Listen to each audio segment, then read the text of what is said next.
На 16 септември, во убавиот амбиент на Сулијан, постхумно беше промовирана автобиографската книга на ликовната уметница Андријана Мациев, Јас сум жива, во издание на Икона.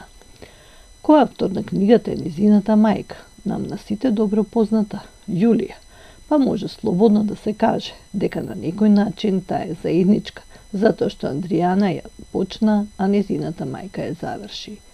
Исто така, беа изложени ликовните дела на Андријана Мациев од 3 циклуси на низиното сликарство, а беше откриено и ликовното дело Ангелот Ан, кој го наслика Јулија, која со многу силни емоции кажа: со многу љубов за мојот жив ангел небесен Ан, онака како што ја видов во вечност, во техника акрил на платно. Промоцијата започна со изведба на една госпел песна одпејана од Јулија, а секако посветена на Ан. Но во продолжение, почитувани гледачи, проследете ја на емотивната промоција на книгата Јас сум жива.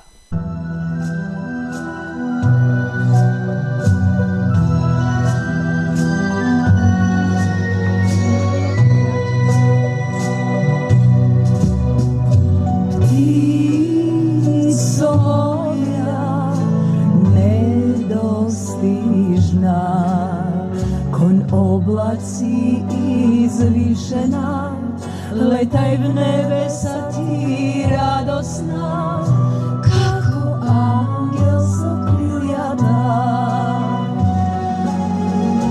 Мајко Божја Богородице, милостива владичице, имам силна верба во тебе, ке те молам за спасение.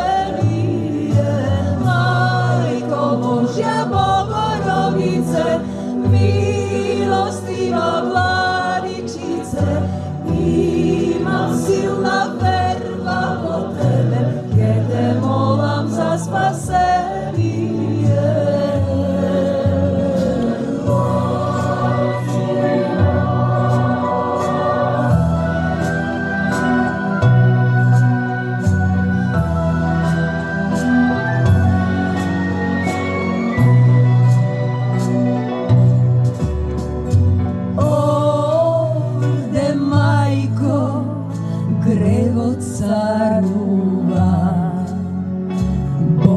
Тој ни дарува, солза мајко капнува, тебе пресвета те бакнува.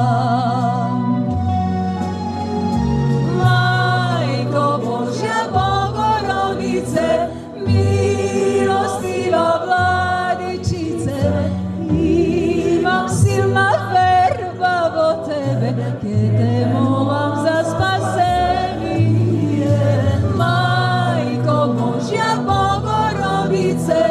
Милостива владичице, имам силна верба во тебе, ке те молам за спасение.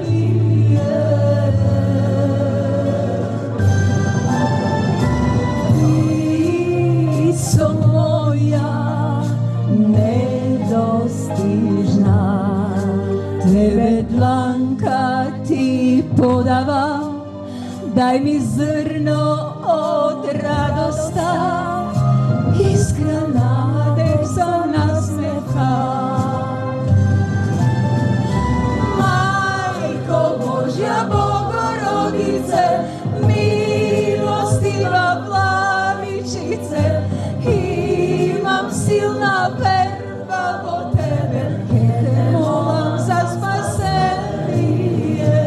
Мајко Божја Богородице, милостива владичице,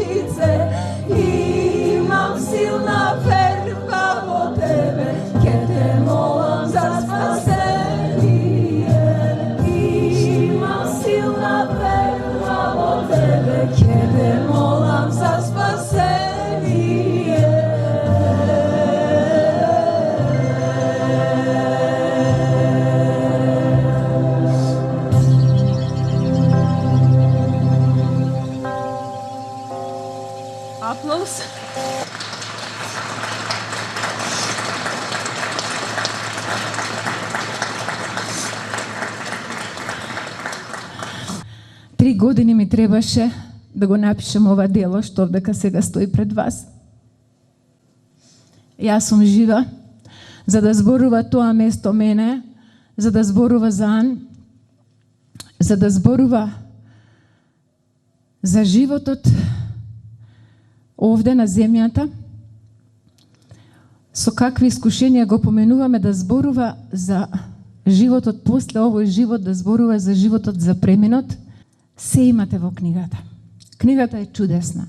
А многумина мислеа дека оваа книга сега јас сум ја напишала од кога Ан замина и дека тоа е моје некое видување на нејзиниот живот, на нејзината биографија. Не. Книгата е напишена од нејзе, со нејзина рака, во најтешките моменти. Кога она знаеше и беше свесна дека кога ќе го напише она што ја боли, затоа што канцерот не се добива од нездрава храна и нечист воздух. Канцерот е емоција, запамтете го тоа сите. И сите кои што носиме заробени емоции, негде ќе ни се јави како некоја диагноза. Но ете, канцерот е посебна, како што знаете. Значи, тука се тие најосетливи душички, што молчат, што таат, што држат се во себе. Ан беше таква. И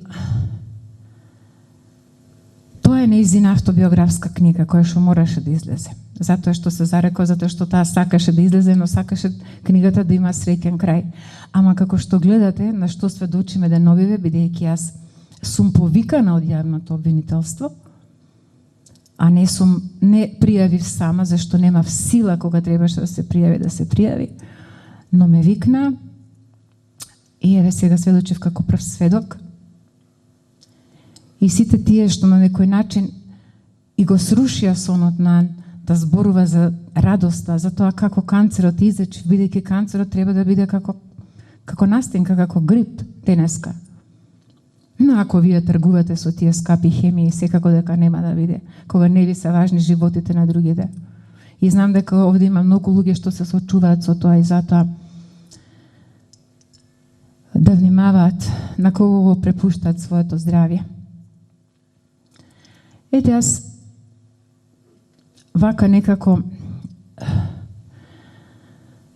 на кратко ќе бидам за тоа, зашто сепак си одзедов многу време, но еве да ви кажам нешто. Ан често ми испраќаше пораки. Мамо, погледни во боите бои, почни да сликаш, да го сликаш животот во бои. Но јас некако не можев да се дадам во незините бои.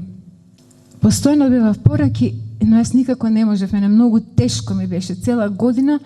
Јас ги оставив незините бои, платна, прашина фатија, ништо не поместив. Знаем дека морам тоа да го средам и кога почнам да ги средувам незините бои, четки, незините дела, една таква енергија бурна, едни такви пораки, да ги погледнам незините бои. Значи, на 3 години ми праќаше пораки да ги погледнам незините бои, да почнам да го сликам животот во бои. Но јас не можев, немав храброст. Кога за последниот роден ден ми ја прати таа порака, јас си реков, конечно е време да стварно да се нурнам во незините бои, а како ќе биде, не знам. И само што го кажав, тоа го земав телефонот во рака и листам и ми се јавува школа за цртање и сликање Елена Галика. Боже, викам, а Елена е нејзина колешка од факултет. Елена отворила школа за цртање и сликање. Викам, еве знак од Ан пак. Ки се јавам на Елена и ки кажам за ова. И велам, Ели, вака и вака и се јавам. И ама викам, тоа за деца е. Ма како, вика, нема проблем, веднаш доаѓај. И јас отидов, како отидов, она вика, што ќе сликаш, Јулија? Што сакаш да сликаш? Јас и велам, сакам да сликам портрети, емоција, сакам да сликам говор на телото, на лицето. Она вика, ти дал си нормално, ова е пресериозно, земи од нешто друго. Не, викам, тоа сакам да сликам, Елена. Добро, ќе почнеме од тоа. Како почнавме, она ми вика, бе, ти мене ме зезаш? Викам, зашто? Па вика, неверојатно како црташ, па кога дојде боите, вика, па неверојатно како сликаш, ја тебе не ти треба. Дали верувате, јас од првиот ден почнав да сликам како да се усликала цел живот. Јас знаев дека знам да сликам и покажував на кога беше малечка, ама како таа се запиша во средното уметничко училиште, јас престанав. И таква радост насликав неколку дела прекрасни. Морам да ви се пофалам, но секогаш знаев и реков кога ќе почнам да сликам, кога ќе дојдем до фаза морам да ја насликам Ан. Онака како што ја видов, како што ми се јави, како ангел. И велам на Елена пред 3 месеци, Елена, викам вака и вака, јас сакам да ја насликам Ан. Она вика, Боже, вика, па тоа е преголем залог. Не, вика, морам да ја насликам. И почнавме, драги мои, јас сакав да ја насликам на платно 2 метра, ама Стефанија не ми даде. Вика, дал си нормална, мислам, нема стварно да претеруваш, зашто сакав да ја насликам Ан во природна големина. И тогаш решив да земам платно 1,40 м на метар и да почнам да сликам.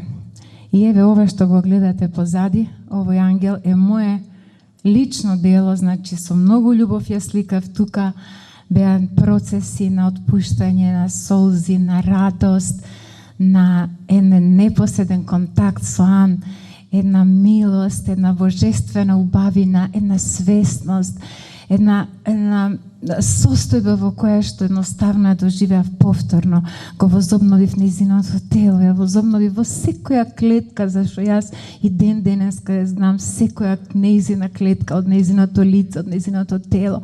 И јас тоа го сликав со толку љубов и верувајте, едно такво ослободување, јас сум толку радосна за ова. И верувам дека секој еден која ќе се даде во креација на божественото, ето така ќе зборува и многу поинако ќе го живее животот, отколку ако веруваме стално во она што не тера во понор. И еве сега, навистина со многу радост, за прв пат, значи, во јавност, ова дело, ангелот е моје дело, ја ќе ве замолам за еден аплауз.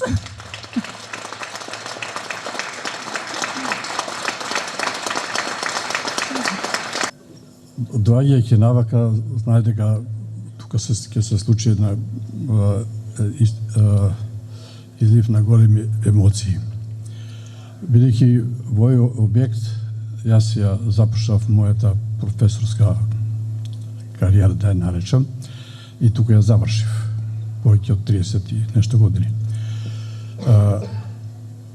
Бидејќи се работи за една личност која вече на која сите се подсетуваме, која сите ја сакавме, секој на свој начин, се работи за Андријана.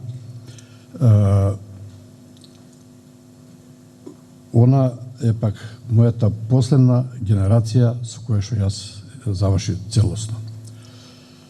Во меѓувреме потоа и постдипломски, уште 2 години работевме. Ова ви го кажу повеќе, то сите веројатно го знаете и е стигнало запишано на сите каталози, но повеќе би сакал да истакнам нејзината личност како прво како студент, па и потоа како автор кој остава белег на ова време и во овој простор. Но во исто време таа беше и присутна како мајка, бидејќи јас на почетокот не знаев дека мајка ми рече еден ден, вече вика, професоре, знаете, јас ќе морам да отсуствувам еден ден, нешто имаше обврска, и ми кажа која е обврската, и викам, од тогаш ја следе, дека она беше, значи, тука не само студентка, него беше и мајка. Односот нејзин кон колегите беше апсолутно на високо ниво, особено во времето на постдипломските, кој јас имав малку повеќе ангажмани, освен професорскиот. Она беше демонстратор и работеше со студентите паралелно со, значи, со својата програма и со сите студенти. Они ја прочитуваа како да е професорка, така се обраќа кон незе, и нејзината позитивна енергија остави длабоки корени во целата генерација. И тоа и до крај. Но она што се случуваше после тоа, Значи, надвор од факултетот, надвор од процесот на образование, имав една прилика телевизија една наша, македонска, направи една програма врска со бојата. Да го обоиме животот. И снимавме секој од нас, 5-6 луѓе бевме, и гледа како она се подготвуваше. Она навлезе толку длабоко во таа проблематика, што всушност она не знаеше дали она слика, дали пее, дали зборува, а пред се мисли. И она, поеќе сакам тоа да го потенцирам кај незе, бидејќи она беше секој пат присутна во секој момент кај што ќе потребе. Значи, во оваа просторија се случи на крајот на школската година, правиме една завршна изложба и од некои одредени причини искомплицираа нештата. И викам Андријана, дали би сакала да бидеш конференција? Никој пат не била она веројатно. Викам, професоре Кипро, кога го зема микрофонот, кога го совлада целиот овој простор, а тука вриеше јака музика, младина, надвор беше полна улицата, не, тука вака беа. Сите застана да слушат. Значи, на некој човек му е дадено во секој поглед, не само во едно. Од некој може да иде добар сликар, некој добар говорник, некој добар пејач, добар спортист и се друго. Но она беше човек, автор, рекол, што би рекле, се повторя со еден банален израз, мултипрактик, кој се употребува како не ви се допаѓа, но морам да го употребувам, дека е многу адекватен. Кога чув што се случува со нејзе, а особено она што сега слушаме овие денови, сепак на сето тоа може да се победи само со овие дела кои се тука зад нас, само со делата кои она ги правеше за време на студиите, само како подсетување, она не студираше сликарство, имаше предмет само сликарство. Андријана е графичар, она 6 години студираше графика, значи 4 додипломски и 2 постдипломски. Она е врвен графичар, но знаете, може би среќа со нејзината, она како што е нежна, графиката е малку по сурова, има доста хемија, значи и така натаму, и ние сите имаме последици, некој повеќе, некој помалку, и среќа, цела нејзина среќа е што успеа да се посвети целосно на сликарството. И тоа мене ми е посебна сатисфакција, велики за тоа малку слика што го учевме, она практички само иницијативно ги постигна овие резултати. И верувам дека овие дела ќе одбележат еден голем момент од нашата епоха. Актерката Емилија Мицевска пак читаше извадоци од книгата, а ја прочита и рецензијата во името на рецензентот Драган Таневски. Јас сум жива. Оваа книга ја посветувам на здравието, љубовта, силата и исцелувањето. На Севишниот, кој во овој период од 2 години не се откажа од мене. Иако јас како човечко битие знаев многу пати да паднам, па дури и да се посомневам во неговата моќ. Тој беше и тука е постојано и ме подсетува дека неговата љубов е возвишена и вечна. Исто така најголемата благодарност ја упатувам до моето мало семејство, кое се бореше со мене во секој момент. На мојата мајка, која го презеде најголемиот дел врз својот грб. Постојано беше до мене, ме храбреше, ме тешеше, плачеше со мене, а кој знае уште колку кога не ја гледав. Работеше на секој можен начин да ме изнесе од емотивната криза, која честопати ја добивав од страв, од болка, од немоќ. Би можела книга да напишам за тоа што се направи мајка ми. Таа е една и единствена за мене најдобра, мојата мајка Јулија. Со сето моje битие и благодарам на мојата ќерка Стефанија. Иако е веќе девојка за мене, таа е се уште дете. Храбро ја издржа целата оваа состојба, додека истовремено го чекореше својот пат како студентка на Факултетот за драмски уметности, пат што бараше целосна посветеност. А при тоа бев постојано присутна во незините мисли и молитви за мое целосно исцелување. Нашиот однос се продлабочи, доби нова димензија, длабока поврзаност и припадност. Искрено сум им благодарна на моите најблиски другарки, кои постојано ми се јавуваа, разговараа со мене, ме охрабруваа, особено во тоа време на пандемија, кога контактите ни беа ограничени. Нема да ги набројувам поединечно, тие ќе се препознаат. Благодарна сум на сите мои колеги, уметници и на админот на тимот, кои ја водеа страната за продажба на уметнички дела, а со тоа ми помогнаа во моето лекување. Благодарна сум на многу луѓе, вистински души, кои дотогаш ми беа непознати, а сепак ми испраќаа пораки со поддршка, совети и разни народни лекови. Благодарна сум и на сите мои пријатели и познаници, на многубројни знајни и незнајни, кои беа тука да ме потсетат дека значам нешто, дека ме сакаат и дека сум потребна на овој свет. Благодарна сум на сите мои лајф коучеви, кои работеа со мене низ процесот, со трпение и волја да ме сослушаат, да ме подучуваат и да работат на подигање на мојата свесност и моето исцелување. На крајот сакам да им се заблагодарам на сите што на било кој начин се дел од мојот живот. На сите што дадоа придонес токму тогаш кога најмногу ми требаше. Можеби не ги спомнав со име на почетокот, но сите ќе се препознаат, затоа што ми помагаа на различни начини, со поддршка и мотивација, со суплементи, алтернативна медицина, финансиски. Додека ја раскажувам својата приказна, можеби ќе споменам и некои имиња, затоа што е неминовно. Тие луѓе оставија трага во мене, влијаеа врз мојата мотивација, љубов, на мојата верба дека се уште постојат добри луѓе на овој свет. И како последна благодарност искажувам до оние во кои најмногу верував, а кои ме изневерија уште на самиот почеток. Токму тие ме научија на највредната животна лекција, да се сакам себе си, да се вреднувам и секогаш да бидам јас на прво место.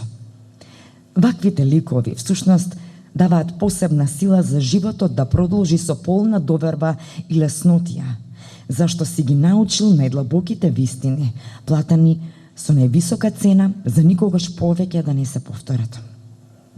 Ти благодарам животе за сите убавини што ми ги подари, како на тацна. Во оваа моја прва книга сакам да споделам сегменти од мојот живот, бидејќи на некој начин таа представува автобиографско сведоштво. Но пред се најмногу ќе обрнам внимание на дијагнозата канцер која ми беше констатирана во 2020 година. За канцерот нема да зборувам како за болест, иако така се дефинира. Јас го доживувам како состојба на умот, духот и телото. Тоа е моето лично гледиште, оформено низ сопственото искуство. Фокусот нема да го ставам на дијагнозата, туку на патот на исцелувањето. Верувам дека мојата приказна ќе послужи како поттик и поддршка за многумина кои денес се соочуваат со оваа состојба, толку честа и присутна, што се повеќе се доживува како грип, вирус или хронично заболување. Исто така знам дека сте прочитале многу среќни приказни во врска со канцерот и токму затоа сакам да придонесам во целата приказна со среќен крај. Сепак ќе зборувам од свој аспект, нема да се мешам во медицината, која кај мене одигра голема улога. На самиот почеток, кога го почнав тој пат. Во текот на овие 2 години, бев сведок на бројни искуства, на различни фази низ кои минувале луѓето, на борби и надежи, на падови и подеми.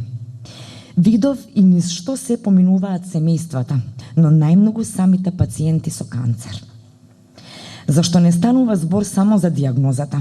Станува збор за севкупниот живот, животот пред диагнозата, животот за време на болеста и животот потоа.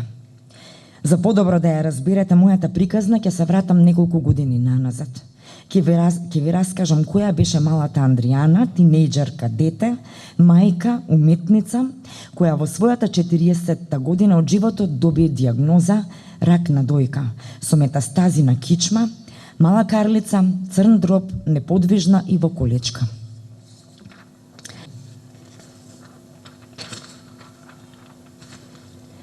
Дојде и денот Д, 16 септември 2020 година, мојот 40-ти роден ден. Зарем некогаш сум помислила вака да дочекам роден ден? Мајка ми купи веганска торта, подготви некои ситни работи за да го одбележиме денот, колку што можевме, зашто финансиски бевме за никаде. Не можевме да си дозволиме нешто повеќе, времето на ковид додатно ги отежна работите. Мајка ми не работеше, веќе ни одбрани свирки, сите живи настапи за музичарите замреа. Уметноста замре, слики не се продаваа и сите додатни приходи кои ги имавме и од кои живеевме нормално, веќе ги немавме. Хонорарот на мајка ми од телевизијата не беше доволен да ги покрие нашите трошоци, особено во ваква ситуација. Но како и да е, денеска е мојот роден ден и барем денеска нема да мислиме на сите овие работи, а јас се радувам. Оваа состојба за која не сум свесна како дојде, каде јас се изгубив себе си. Или можеби сум свесна, но дозволив да се изгубам. Нешто старо, многу старо тлее во мене.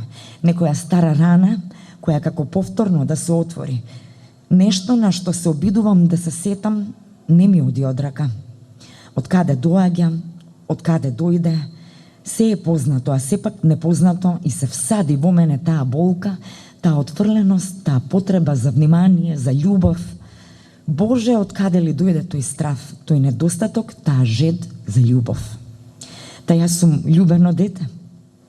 Мајка ми цел живот сета љубов мене ми ја даваше како знаеше. Јас сум нејзина единица. Кога си едно дете на мајка, сето внимание е свртено кон тебе. Бев мазена, поштедена од многу работи. Мајка ми влегуваше во оган за мене, никогаш не ме остави да горам, а сепак се чувствувам како со изгорени крилја. Може би веќе неколку години се чувствувам како да не можам да летам, но не обрнував внимание.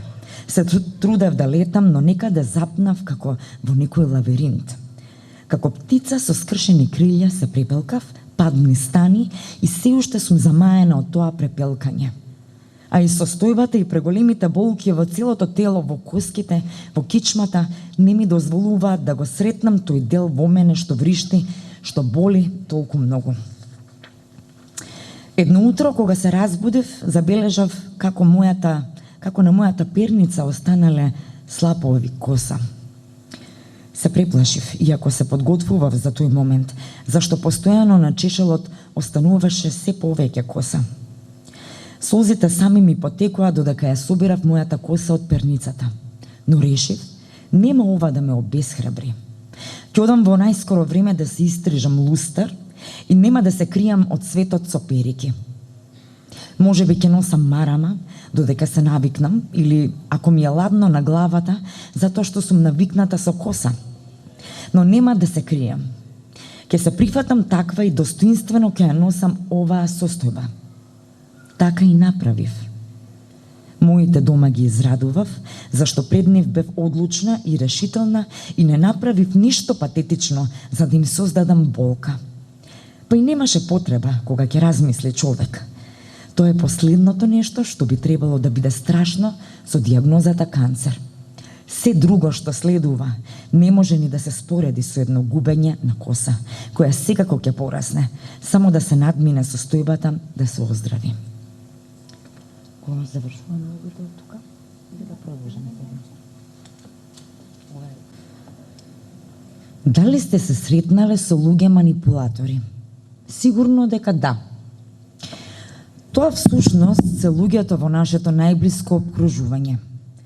Тие се толку вешти и испраксирани што нивната манипулација ви станува како добро утро или добар ден.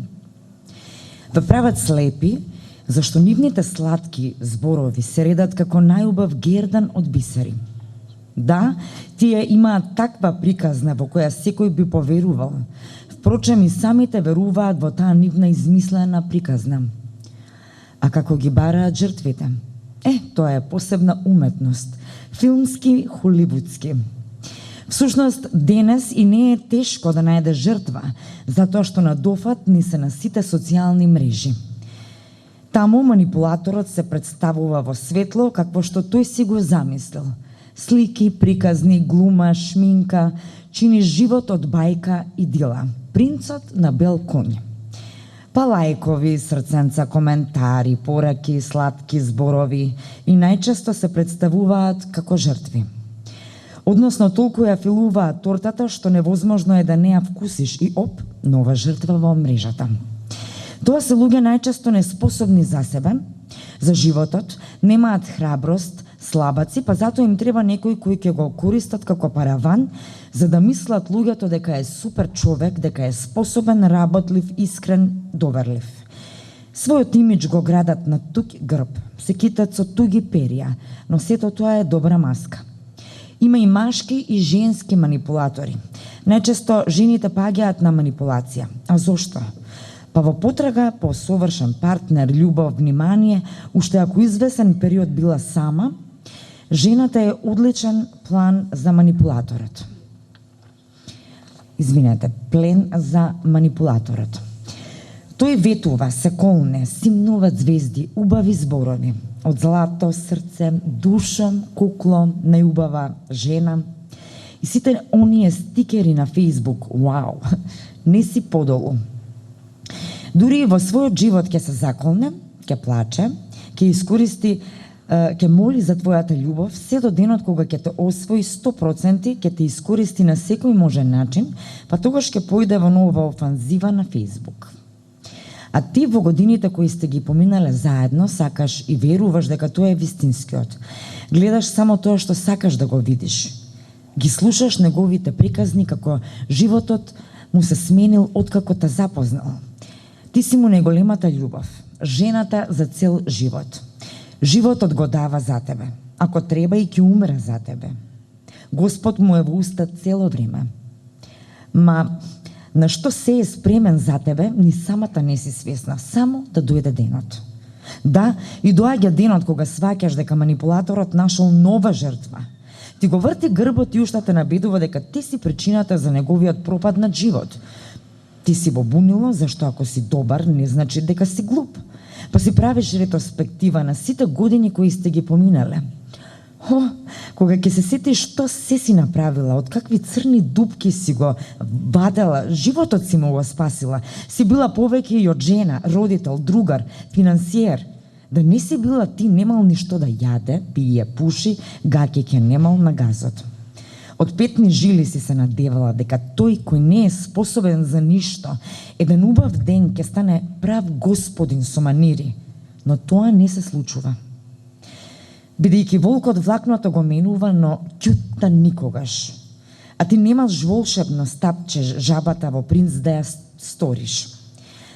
Така, драги жени, внимавајте на манипулаторот кој може би ве демне на некоја социјална мрежа. Може би се сместил кај вас или живее извесен период со вас. Зашто тој има нова приказна. Лагата да ја прекрие со лага и да изгради нов лажен живот. Додека од тебе не го земе и последниот атом. Тој најчесто изигрува жртва, дека се нему нешто не му оди, нема работа, нема пари, ова му фали, она, телефонот не му функционира, а телефонот му е алат за работа. Бара пари, услуги во твое име. Паразит, мрза, клошар. И затоа бара жртва која е способна да заработи, бидејќи е и паролюбец, сака на висока нога да живее. Што потоа откако ќе се вовлече под кожа? Потоа ќе се вртка, ќе те лаже, ќе те користи, на твој грб ќе гради имидж, на твој грб ќе бара услуги, пари, ќе те исцеди до последно, ќе ти ја земе целата енергија, ќе те одвои од твоите другари, пријатели, роднини, колеги, се додека еден ден не му се здосади играта со тебе, ќе почувствува дека си го разоткрила, потоа не си во игра. Потоа бега, се крие, за да ги прикрие лагите, мисли ако избега во друга држава, дека ќе избега од себе. Потоа нова жртва и така во недоглед, додека не се тресне добро за памет. Ова е само дел од играта на мојот манипулатор. Не се плашете да се соочите со тој факт дека сте изманипулирани. Подобро навреме да се пресече отколку со години да трае. Направете добар гест, па споделете да стигна до новите жртви. Никој не заслужува да биде жртва на манипулатор. П.С. Се извинувам на сите што во мое име им било барано пари за лекување и слично од страна на манипулаторот. Јас ниту знам, ниту сум видела пари. А ви благодарам што сте имале доблест и сте сакале да помогнете, но тој не злоупотребил сите. Внимавајте, и сега ќе бара пари за да ја импресионира новата жртва. За свадба оти без пари нема да се ожени. Документи за да избега повторно и слични малверзации. Со почет, Андријана. Низ овој процес, кој го минувам, а верувам дека брзо ќе заврши, научив многу нешта. Научив дека животот треба максимално да се ужива, да се живее. Секогаш сметав дека е многу убаво да ги изненадиш луѓето, да ги даруваш, да се радуваш на нивната среќа, а себе си се заборавав. Заборавив да се славам. Се подразбираше, дури не обрнува внимание ни на мојот роден ден. Заборавив дека јас сум си најважна. Заборавив да си подарувам подароци, да се почестам за некој свој успех, мислејќи дека тоа е непотребно за мене. А сега кога си немоќен, просто ништо не е важно, освен да сум здрава, силна, полетна. Вчерашниот ден повторно на клиника, повторно вадење вода, болки и страв. Нека биде последно. Афирмирав во сета немоќ, јас сум здрава, јас сум исцелена. Вербата во нашиот спасител никогаш не ме напушти. Тој ме воскресна за овој живот за да можам да го напишам ова и да го споделам со вас. Што значи вечен живот? Зборуваме, спомнуваме, читаме, учиме, но некако да не ни е јасно.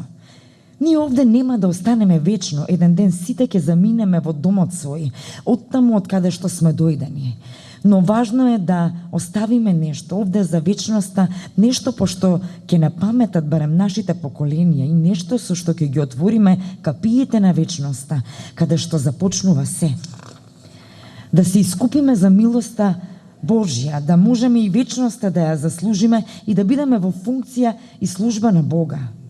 Ние луѓето во суштина се плашиме од вечноста, од вистинската вечност, затоа што сме свесни дека овде не е вечноста, па се трудиме од оваа реалност да направиме вечноста, тоа е невозможно. Тоа е страф од смртта. Но јас и не паметам колку пати погледнав на смртта во очи и веќе не се плашам од неа, зашто длабоко во себе знам дека таа не постои, зашто мирот што го чувствував секогаш кога ќе се изгубев од оваа реалност и ќе се вратев како ништо да не било, ми сведочеше токму за тоа. Знам дека сета оваа голгота која ја одам има своја смисла, како да сум ја одбрала, не знам, зашто никогаш не посакував немоќ, уште помалку болест. Со години не знаев за болница, немав ни здравствена книжка, а таа дојде како неканет гостин.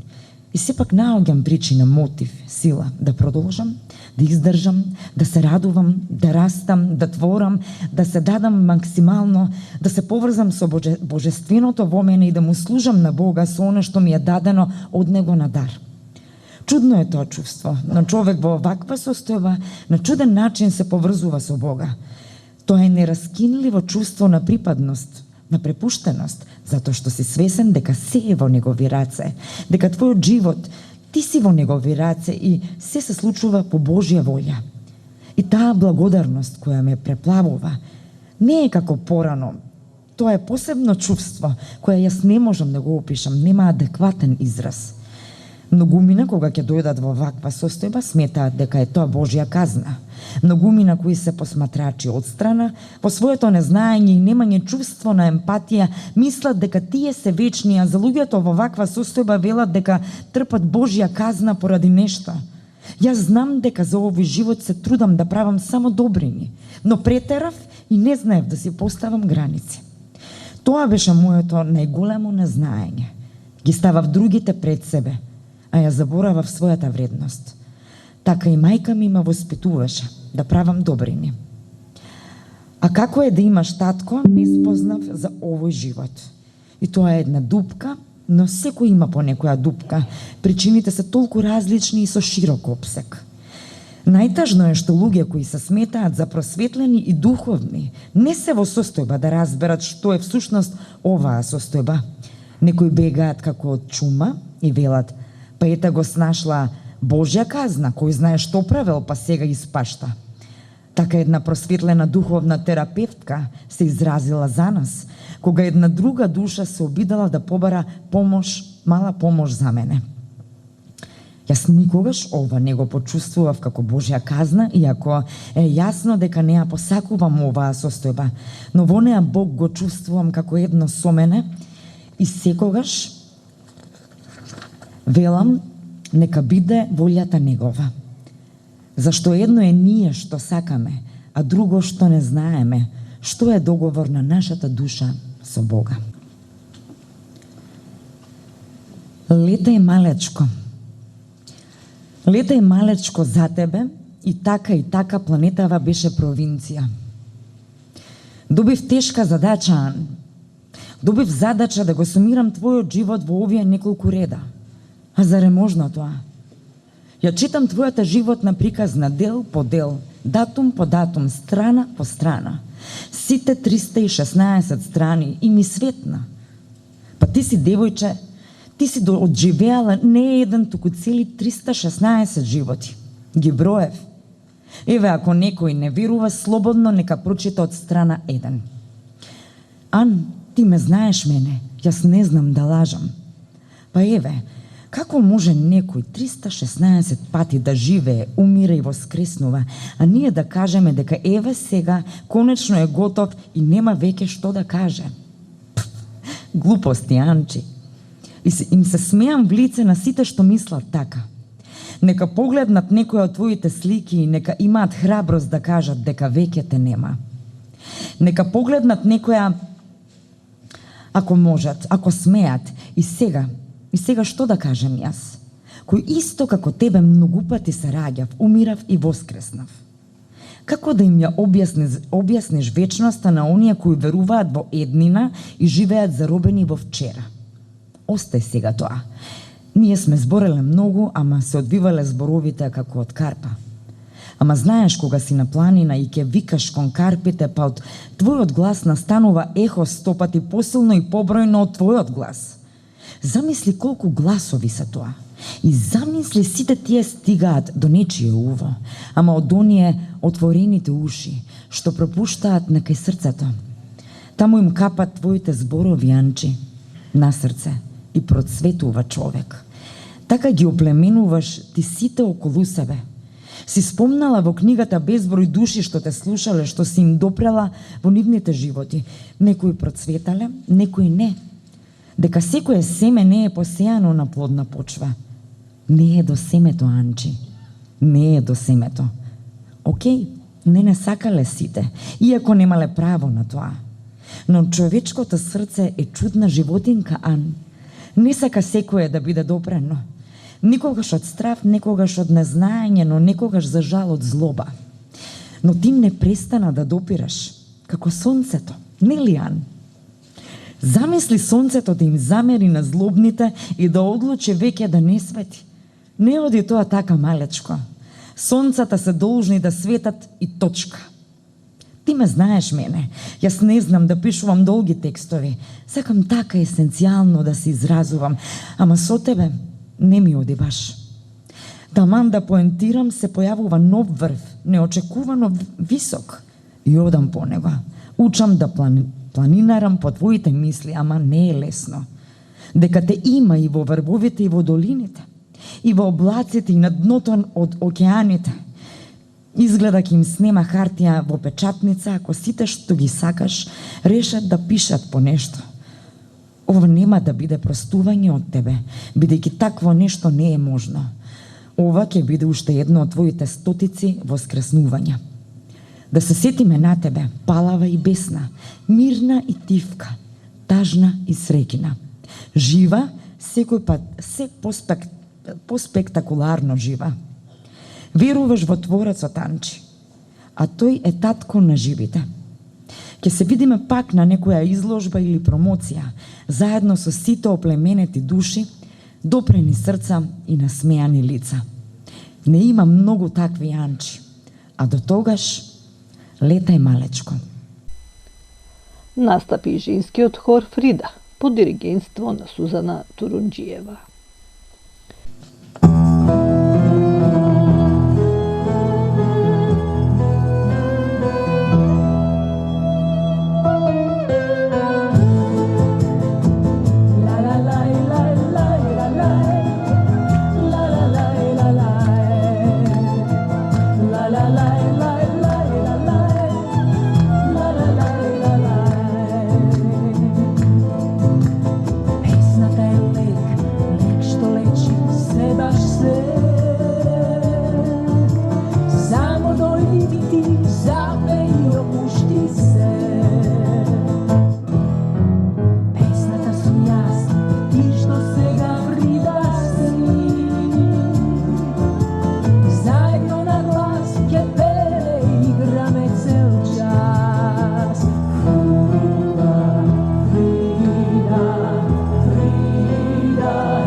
На крајот од промоцијата, бидејќи Ан имаше желба да го слави својот роден ден и да дува свекички, имаше и торта. Се славеше низиниот земен роден ден и се она што ни дојде како благослов од Бога за низиниот живот на земјата и животот кој продолжува во вечноста.